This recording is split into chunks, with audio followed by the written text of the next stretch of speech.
Hello, everyone.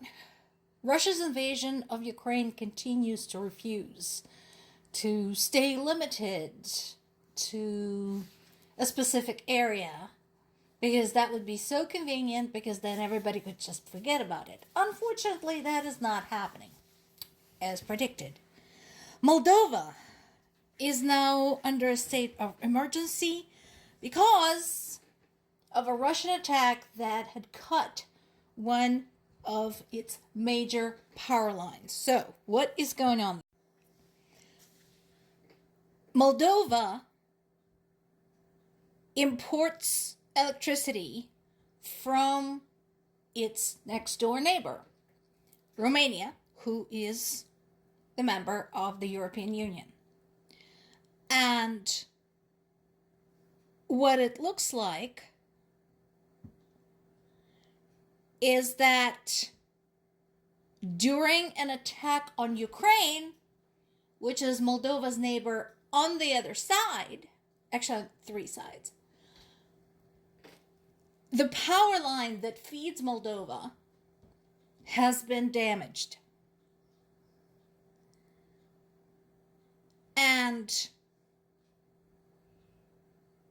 the restoration of this power line is expected to take at least a week. And yeah, they did make an official statement that Russia bears responsibility for this. But this is tricky because Moldova itself is not a member of the EU. Now, Romania could argue that since Moldova is the neighbor and also is a major importer of electricity, this is damaging to Romania financially. But again, not sure how serious this is to them to make any type of official statement and demand some type of action from the European government. And this has happened on the heels of another massive attack. So I looked at different sources, Reuters, BBC, Kyiv Independent, but they all have different timestamps. So as of right now, I don't know the exact number of drones that Russia had fired. Some sources reported over 900. So I'm trying to clarify this, like determine during what time period they were fired. But the point is that it was a massive attack involving both drones and ballistic missiles.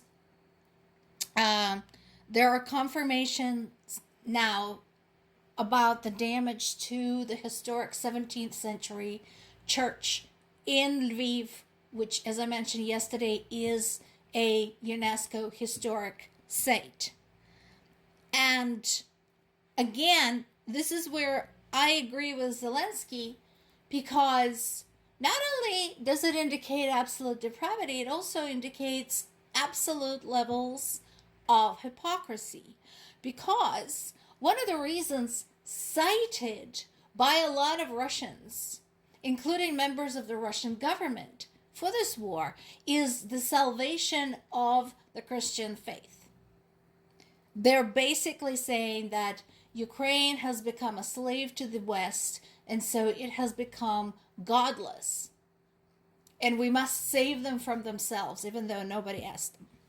So the fact that they are striking against historic sites, including churches, because this is not the first time, is not only dangerous and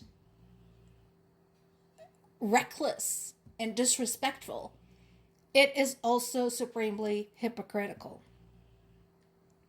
Now, Ukraine continues launching drones at Russia. Again, Russia whines about it. They are claiming they're shooting the drones down, but they never bring receipts. So even as Russia itself continues pounding Ukraine, and again, pounding largely civilians, and continues playing footsie with its BFFs such as North Korea, it continues passing military intelligence and equipment to Iran. Ukraine continues to refuse to surrender, despite these types of horrors unleashed on it. In this latest attack so far, 6 people have been killed and 46 have been injured. And again, this is as far as we know right now. The death toll and the number of wounded may rise. Because again, remember, the emergency crews need time to finish their work, to finish digging through the rubble and rescuing people.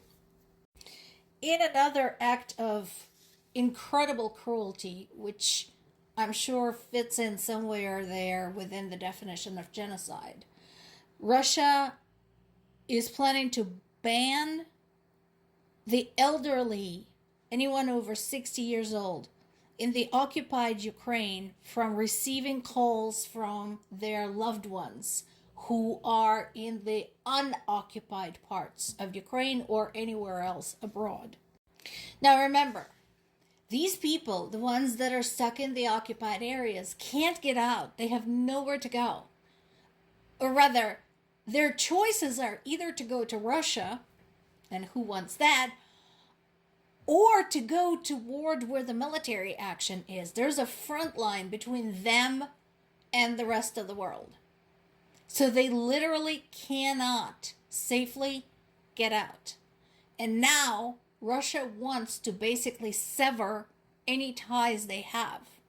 Russia is citing national security. They're saying that basically these people are somehow passing on information about Russia's military to people abroad. And I'm like, you know what? Get your fucking military out of there, and then they won't have to pass information about it anywhere.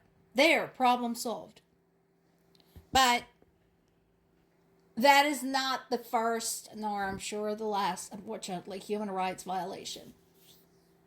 Now, we also have some information about Ukraine's attack on the portion of Russian fleet that is actually parked in the Baltic Sea. So pull up a map. Again, Russia does have access to the Baltics, and it wants to continue having that access because it allows it the exit to the northern seas and then over to the north of Europe. So this is important. Strategically, this is huge. At the same time, the rest of the Baltic area is not at all friendly to Russia. The former Soviet Baltic republics, Latvia, Lithuania, Estonia, has no great love for Russia. So there have been reports by all of those, Latvia and Lithuania specifically, that there were bits of drones, and those were Ukrainian drones. And here's why. So Ukraine went after Russian ships parked over there.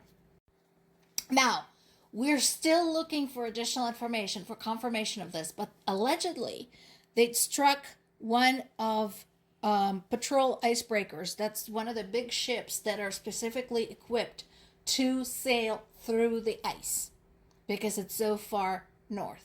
And there's photographs of that ship basically falling over to its side. Also, supposedly there's been a strike against a Russian Baltic crude oil loading port, Ust-Luga.